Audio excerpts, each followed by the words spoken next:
one that we can all be part of in our own ways.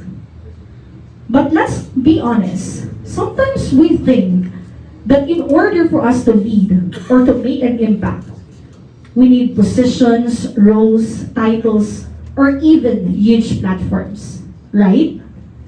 But to tell you honestly, leading or making an impact can start in small things. Minsan, it's just you showing up because you care. You raising your hand when nobody does. Or you sharing your thoughts, feelings, or ideas, kahit isang idea lang yan, because you wanted to help, because you care. Remember that leadership doesn't always comes with medals or applause. It is actually those quiet moments that we choose to lead, even if it's inconvenient, even if we feel uncomfortable, or even if we are unnoticed. Let me share a brief information about my leadership journey. During my high school days, as what is mentioned earlier, I am a student leader. So from first year to fourth year, I keep saying yes. Yes to responsibilities, yes to obligations, yes to helping others, and so on and so forth. So from first year to fourth year, I'm student leader. First year and second year, I am the year representative. Yun ang term namin ginagamit before. Third year, I am the school vice president. And luckily, on my last year, I am elected as the high school supreme student government president in our school. I am also the same recipient of the award that you will going to receive later, the Youth Leadership Excellence Award given by JCIHI. And to tell you honestly, leading doesn't really end after graduation. So during my college days, I still continue to lead in our organization or in our course. I still continue to help. And then I work in the academy. Then after that, I realized I want to broaden or widen my horizon, my reach. I joined JCI. This time, not just the girl who received the award a couple of years ago, but a legit member, a true member. And then I found myself surrounded by people who believes in helping others, helping the communities. Not just because of the awards, but because it is the right thing to do. Okay? You see, sometimes we think that we need huge platforms and so on and so forth, but it's actually not. So, let's also be honest at the same time.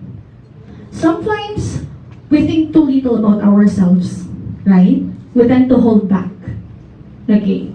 Sinasabi natin na hindi ko kaya, mahirap, what if magka-problema, what if mag-fail ako? That's true. Nagkakaroon tayo ng doubt sa sarili natin. Okay, we wait for the perfect moment, for someone to top us, for the perfect opportunity, before we move, before we start. But to tell you honestly, the only thing that you need to do, or you need to have, is the initiative, the heart, the courage, to say, yes, I'll try. Yes, I'll start. Susubukan ko, gagawin ko. Because if you have that, then that's it. Going back to JCI, I mentioned that I wanted to broaden my horizon. I want to reach a lot of people. You see, volunteerism, what I learned about JCI is that volunteerism doesn't always mean projects or community service. It also means mindset. And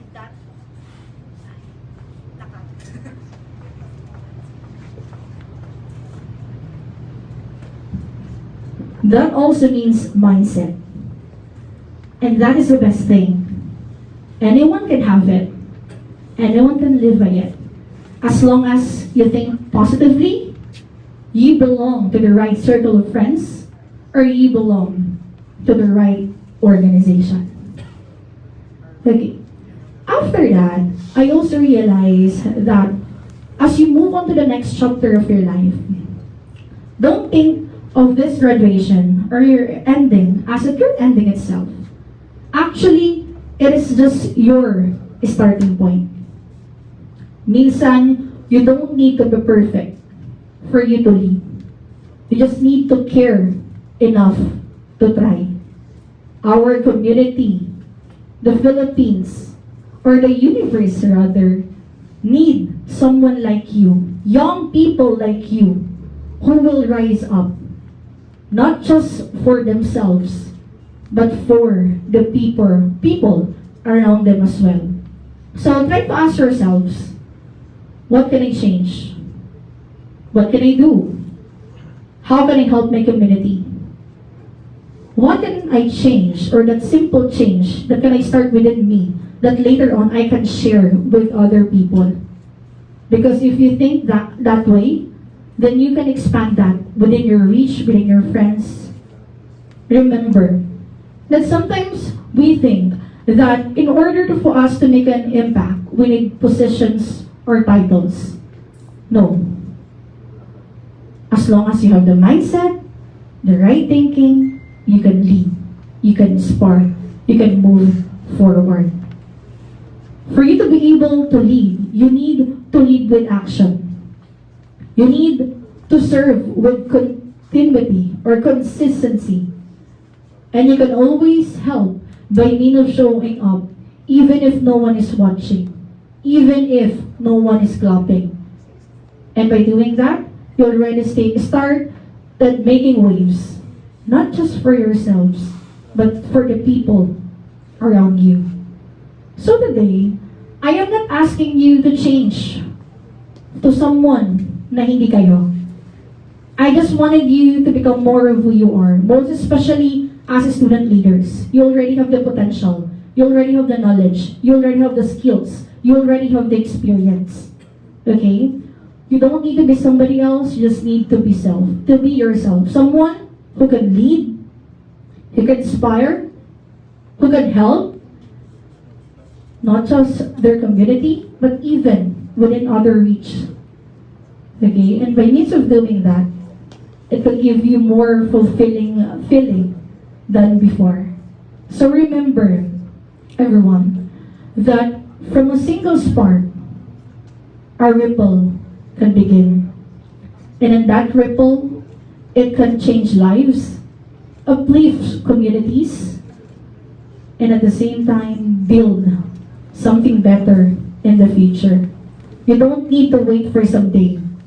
The movement actually starts now, and that starts within you.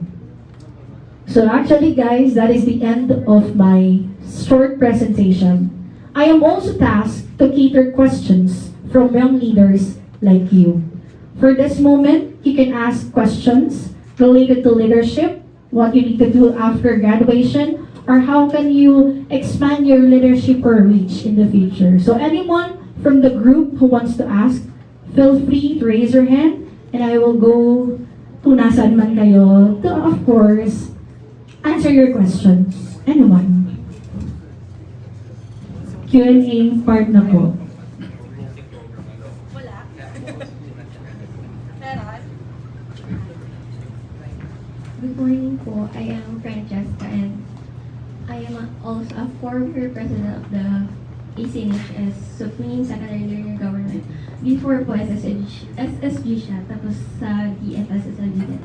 Ang question ko po is, paano po kayo mag-move on sa pagiging student leader before? Kung paano niyo po siya, like, hindi naman sa kakalimutan, mag-step forward mula dun sa paggawa niyo before ng sobrang daming projects.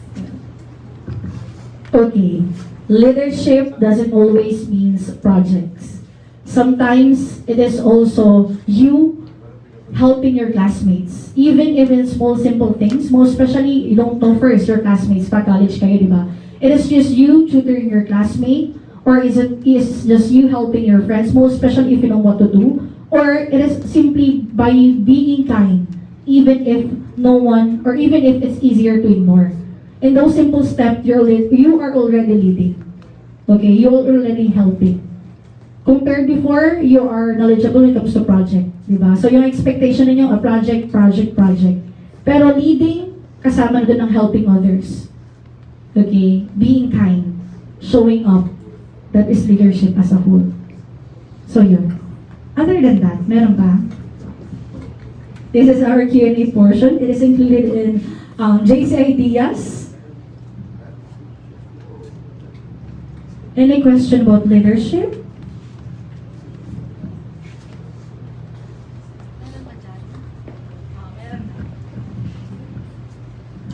Bilang isang leader ko, paano po hinaharap ko yung mga kisang ko na ibang ko? Okay, we're going to give an example with that. During my high school days, I doesn't really excel academically. I'm more into extracurricular activities. Pero okay naman ako sa klase. So the criticism that they always mention during my time is that how can someone lead if she is not the top one in the class? Usually, right? Yun ang sinasabi nila. Okay, but for me, I handle them as long as someone is believing in me. My friends, my family, or within our school, in our organization, I don't care about criticism. I use those criticism to motivate more myself. Okay? Kasi if you, pagdadamdamin mo siya, talagang masakit. But if you're going to use that to motivate yourself, then you can overcome criticism as a whole. Ayan. What else? Okay, meron po ulit. Kung meron po yung pinaka nagkaroon ng impact sa buhay niyo yung JCI. Okay, paano nagkaroon ng impact ang JCI? Actually, every day, may impact ang JCI sa akin. Okay, that's actually true. To be honest, before, I'm very hesitant to join because I'm very busy. But last year, tama ba? I'm not busy na. So, I joined JCI. And for me, right now, ang pinaka-impact na lang, kasi sabi kong everyday nag-impact sila, is when our president mentioned before that he will going to assign me as the local skills development director. When you say local skills development director, you are the one assigned for the trainings, seminars, for you to talk, organize trainings, and so on and so forth. For me, that is one of the pillars of JCI, or including the pillars of JCI, community or youth development. So, nahanap ko din yung passion ko, my advocacy, that I want to reach other people, not just when it comes for me to educate as a teacher, but by means of training. When we train, we are not just training students, students. We're also training parents, we're also training other professionals. So I guess JCI really developed my advocacy to lead by means of helping others, sharing my ideas and thoughts by means of trainings. And I'm very lucky that JCI is very supportive with that, providing me the trainings, and pinapadala na nila ako sa trainings. Kasi ang JCI, it is not just here in Alaminos City. There's a lot of JCI organizations. So yun, trainings talaga. Kaya ako ang LSDD ngayon. Ditong side, do you have any questions?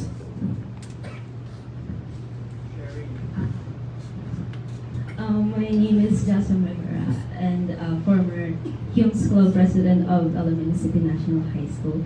And since I'm going to college, I am actually planning on trying to join some organizations. Not a lot, but those organizations that I feel I have the same advocacy with. And since, well, I was in high school, I've been kind of like complacent in the organizations and clubs that I joined. So I only joined Humes Club. But now that I am trying to challenge myself and join organizations in colleges, I would want to know how do I adjust in college and while also multitasking with trying to join an organization, and any tips on doing that. So. Okay.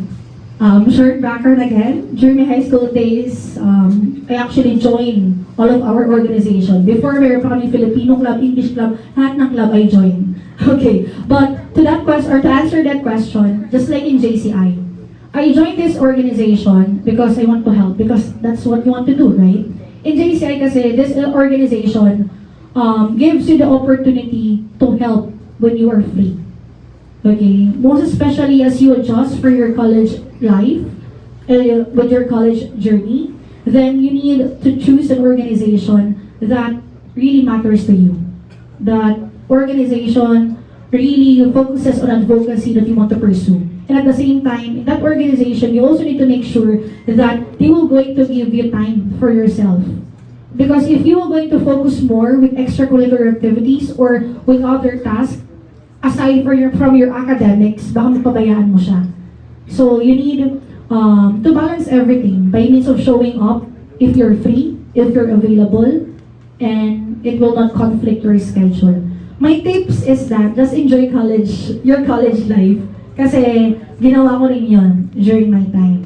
I balance everything by means of helping in our organization, in our course, but I still prioritize my academics. Because you can use that. Those clubs, those organizations could really help you in building yourself. Okay? In building your career, in building your reach. But your academics really help you for your future, for your family. Okay? So yun po. Any question? Baka meron pa. Any question po that I can answer? Meron? Meron ba? Meron? Bibigyan sa akin. Dito wala? Meron? Okay. Good morning po, I am Precious Puzon po, and the newly elected DFS as Vice President and the President of Alos National High School po. And my question po is, what can a leader do if hindi po nagtitake ng ownership yung mga members niya po? Okay. I will again relate that with my observation with JCI. If your members are not adopting with their roles as leaders, ang ginagawa kasi namin is that we give task with every members as much as possible. Because we have also this mindset that if you already provided the task or the role in your organization, gagawin at gagawin nila yan with the help or with your guidance. Kasi if you were going to just assign that someone without the guidance, without the help, or without the feedback, then they will not really move. Okay, but if you are going to ask them to provide reports, and you are going to help them if they don't know what to do, gagalaw at gagalaw yan. And ganun din ang ginagawa namin sa JCI. We prioritize our new members. Sila yung for example, they will host the event, they will serve as a project chair, and so on and so forth. Because if you do that, if you assign tasks, develop sila, and then later on, magkakaroon na sila ng initiative to move forward, or to rise up when we need them. Okay, other than that, who wants to share something which is of course related with our talk today? How's your experience as a leader? How's your experience as a leader? What are your plans for you to be able to move up or rise up as, sabihin na natin, high school kasi yung tawag sa amin before, high school Supreme Student Government leaders to your college journey or to your college life? Anyone? Ano yung nabivision nila na gagawin nila pagpunta nila ng college?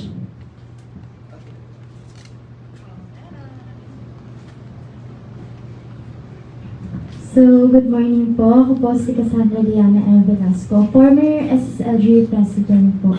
So, leader po ako since LM, naging SSG President din po, and 2 taon ko pong hinawakan yung title ko pong pagiging President po ng ALOS. So, bilang leader po, naging mahirap po para sa amin, kasi leader naman po lahat dito eh. Mahirap po na tumanggap po ng criticisms galing ibang tao, lalo na po sa aming mga leaders na galing sa estudyante at saka sa mga teachers na po. Yung sa mga teachers po, ang pinakanahirapan po kami kasi po need po namin silang irespeto.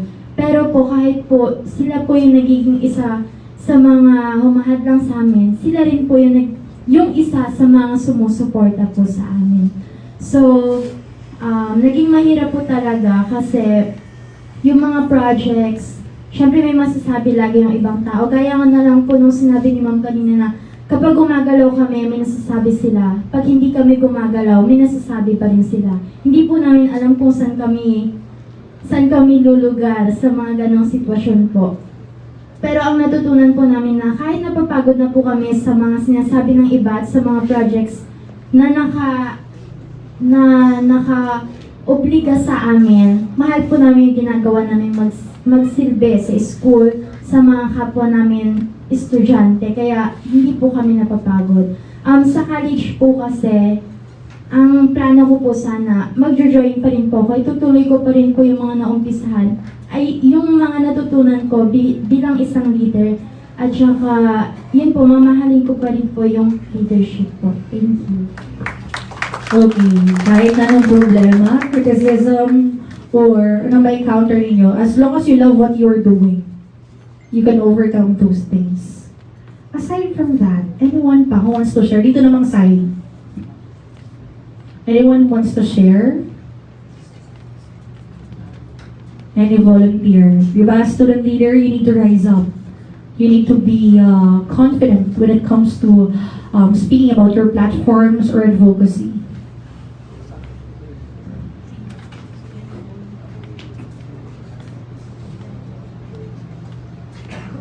Okay, may volunturo po tayo. So, good morning po to each and everyone. I am Laika Cortez, a former Vice President of the Great Woodland College. One problem po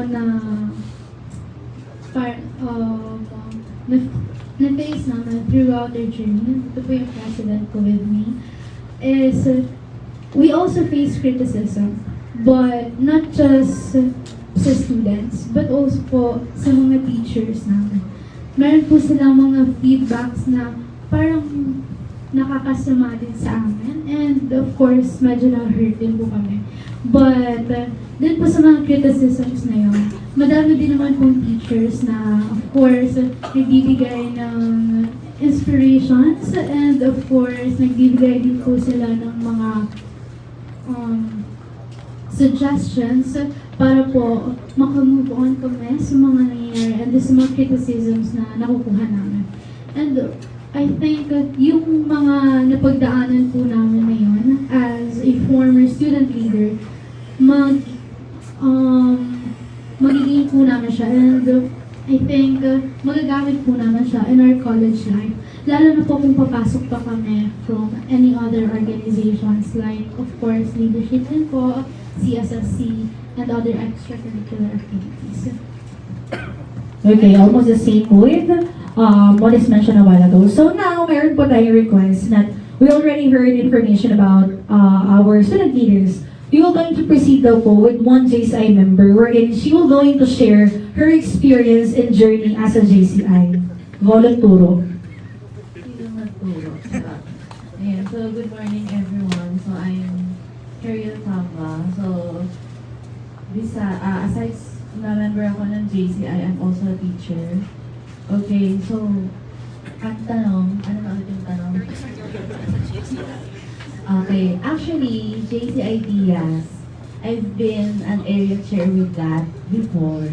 Ayan, so with this one, we are given experiences with other people wherein we have this what you call them sharing. Okay, so I've been a member since 2019. Pero nagulat na lang ako doon kasi bigla na lang ako nasama sa GC, hindi pa ako nag-confirm. So wala na akong nagawa. So pinanindigan na lang natin. So my president before is PP Eric. Ayan, so siya yung president ko. Then babies kami noon. Kasama ko si Deborah at saka si Abigail and si Rochelle. Ayan, kaso ako na lang yung natira hanggang ngayon. So with that, being a JCI member, maganda siya. Kasi aside sa profession ko as a teacher, it helps me sa aking confidence and with socializing with other people. So gaya nga ng nasabi kanina ni Elizabeth, we are not just more on projects lang. So we are given time then for ourselves to meet other people. Ayan, fellowship. Ayan, pupunta kayo sa mga iba't ibang lugar. Ayan, makakilala kayo ng mga iba't ibang klase ng tao. So, meron din akong experiences before since nasabi nga ni Ma'am Edlyn, kapag gagawa tayo na magpa-plan ng trainings, we will tap person na mag-talk. Ayan, so na-try ko na din kay Senator Monteveros before, pero syempre sa secretary lang yan. Pero syempre it's a privilege for me kasi parang hindi ko kaya, parang syempre as a newbie lang before, lalo na kapag tumatagal ka, you are given positions na syempre tumataas na rin. But for me, siguro it's also a privilege kasi nakikita siguro din ng mga past presidents before, ang tawag doon, wait lang, nasa dulo ng dila ko, our improvements and our development din as a JCI member, from being babies member, regular member, hanggang yan, nagiging nasa na tayo, officers, ayan. So, with that, it's a great experience, lalo na sa inyo, na mag-level up na soon. And you will be meeting a lot of people. You will be socializing with different people. And with that, it will also help your leadership skills, your communication skills, your collaborative skills, lahat na ng skills. Kasi you will have your ups and downs. And of course, kapag napapagod, anong gagawin? Magpahinga. And then, go on pa rin. And then kapag there are experiences na you feel down, huwag mawala ng pag-asa kasi God is always with us. Hindi niya din tayo pababayaan. Yun lang. So, just like what we always say, if you want to be a JCI member soon, just stop anyone. And andyan naman din si Press. Okay? Huwag kayong mahiya kasi we also have our college students, members. Ayan, na-college pa lang sila, member na sila. Ayun, so, go lang. Yan, thank you. Ayan, so we already have some information about JCI, the experience of a JCI member itself. So I'm going to end my talk this time with this information. Remember that movements are not actually built in one day or overnight, but they will begin with one choice, a moment, a spark. And that spark, it could be you. Again, if you serve with continuously or consistency, if you lead with action, and if you show up or step up, even if no one is clapping, you are already making waves. Something that will last forever. Again, good morning everyone, and I'm Edlyn Sarmiento, and thank you for listening for our JCIHI.